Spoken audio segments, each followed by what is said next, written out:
దొండకాయల్ని సన్నంగా కట్ చేసిన పని లేకుండా తక్కువ టైంలోనే రెసిపీ చేసుకోవచ్చు. చాలా రుచిగా ఉంటుంది సైడ్ డిష్లోకి.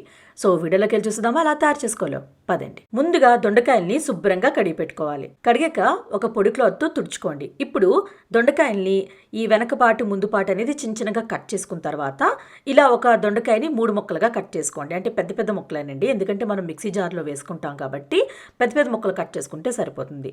అండ్ దొండకాయలు మరీ ఎర్రగా ఉన్నదనుకోండి, అవి యూజ్ చేయకండి. లైట్గా ఎర్రగుంటే పర్లేదనమాట. ఇప్పుడు మిక్సీ జార్ తీసుకొని అందులోని ఈ దొండకాయ ముక్కలన్నీ వేసేసుకోవాలి. వేసుకొని కచ్చా పచ్చాగానే మిక్సీ చేసుకోవాలి. మరీ మెత్తగా పేస్ట్ లాగా చేసుకోకండి. ఇప్పుడు ఒక 1 టీ స్పూన్ కారం, ఒక 1 టీ స్పూన్ అయినా, హాఫ్ టీ స్పూన్ అయినా మీ టేస్ట్ తగ్గట్టు మీరు ఉప్పు వేసుకోండి. తర్వాత కొంచెం పసుపు, అల్లం వెల్లుల్లిపాయ పేస్ట్ 1 టీ స్పూను, కొంచెం కొత్తిమీర కట్ చేసుకొని వేసుకోవాలి. ఇప్పుడు ఇదంతా బాగా కలిసినట్టు కలుపుకోవాలి. ఈ మసాలా అంతా పేస్ట్లో బాగా కలాలన్నమాట.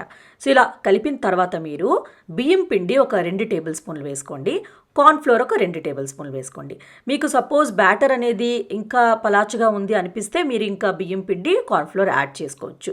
కొంచెం థిక్గా ఉండాలన్నమాట, మరీ థిక్గా కాదండి. కన్సిస్టెన్సీ చూస్తున్నారు కదా, ఇలా ఉంటే సరిపోతుంది. ఇప్పుడు ఇంట్లో ఏదైనా పాలిథిన్ కవర్ ఉంటుంది కదండి, ఆ కవర్ తీసుకొని ఇలా గ్లాస్లోని సెట్ చేసుకోండి.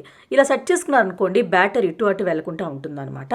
సో ఇలా సెట్ చేసిన తర్వాత మనం బ్యాటర్ రెడీ చేసుకుని ఉంచుకున్నాం కదా, అది స్పూన్తో వేసుకోండి. చేత్తో అయితే మొత్తం కవర్ అంతా అయిపోద్ది. స్పూన్తో నీట్గా వేసుకోండి. మొత్తం బ్యాటర్ అంతా వేసేసుకోండి. వేసిన తర్వాత ఇప్పుడు ఈ కవర్ని తీసుకొని సెట్ చేసుకోవాలన్నమాట. అంటే మనకి కోన్ షేప్లో వచ్చినట్టు సెట్ చేసుకోవాలి. అప్పుడే మనకి ఈజీగా ఉంటుంది ఈ రెసిపీ చేయడానికి. సో ఇప్పుడు మాత్రం ఇలా సెట్ చేసిన వెంటనే మీరు కట్ చేసుకోకండి. ఎప్పుడు ఆయిల్లో ఫ్రై చేస్తారో అప్పుడే కట్ చేసి ఇమీడియట్లీ చేసుకోవచ్చు. ఇప్పుడు కట్ చేసుకున్నారనుకోండి, బ్యాటర్ అనేది బయటకు వచ్చేస్తుంటుంది అనమాట. సో ఇప్పుడు కడాయి తీసుకొని అందులోని డీప్ ఫ్రై చేసినంత ఆయిల్ వేసుకోవాలి. ఆయిల్ బాగా హీట్ అయిన తర్వాత ఇలా పెద్ద హోలే కట్ చేసుకోవాలండి, చిన్నగా కట్ చేసుకోకూడదు. పెద్ద హోల్ కట్ చేసుకున్నాను అనుకోండి, ఇలా పెద్ద పెద్దగా వస్తాయన్నమాట. సో ఇలా జస్ట్ మీరు ప్రెస్ చేశారనుకోండి, ఒక కత్తిరి తీసుకొనినా మీరు చక్కగా కట్ చేసేసుకుని ఉంటే ఏ సైజులో మీకు కావాలో ఆ సైజులో మీరు చిన్నగా కట్ చేసేసుకోవచ్చు అనమాట. సో పెద్దగా మరీ పెద్ద సైజుగా వేసుకోకండి, ఈ సైజులో ఉంటే సరిపోతుంది. వేసిన వెంటనే గరిటె పెట్టి ఇటు అటు టర్న్ చేయకండి. కొంచెం ఫ్రై అయిన తర్వాత మీరు గరిటె పెట్టి ఇటు అటు టర్న్ చేసుకొని గోల్డెన్ కలర్ వచ్చిన వరకు ఫ్రై చేసుకోవాలి. మీరు వీడియోలో చూస్తున్నారు కదా, ఇలా అనమాట. క్రిస్పీగా కూడా రావాలన్నమాట. మీకు తెలుస్తుంది ఫ్రై చేసినప్పుడు క్రిస్పీగా ఉందని. అలా ఉంటే సరిపోతుంది. అండ్ ఇవి ఫ్రై చేసినప్పుడు కూడా మీరు ఫ్లేమ్ని మీడియంలో ఉంచుకోండి, హై ఫ్లేమ్లో ఫ్రై చేసుకోకండి. హై ఫ్లేమ్లో ఫ్రై చేసుకున్నారనుకోండి, పై లేయర్ అనేది కలర్ వచ్చేస్తుంది కానీ లోపల కుక్ అవ్వదన్నమాట. సో అంతేనండి, రెడీ అయిపోయింది మంచి సైడ్ డిష్.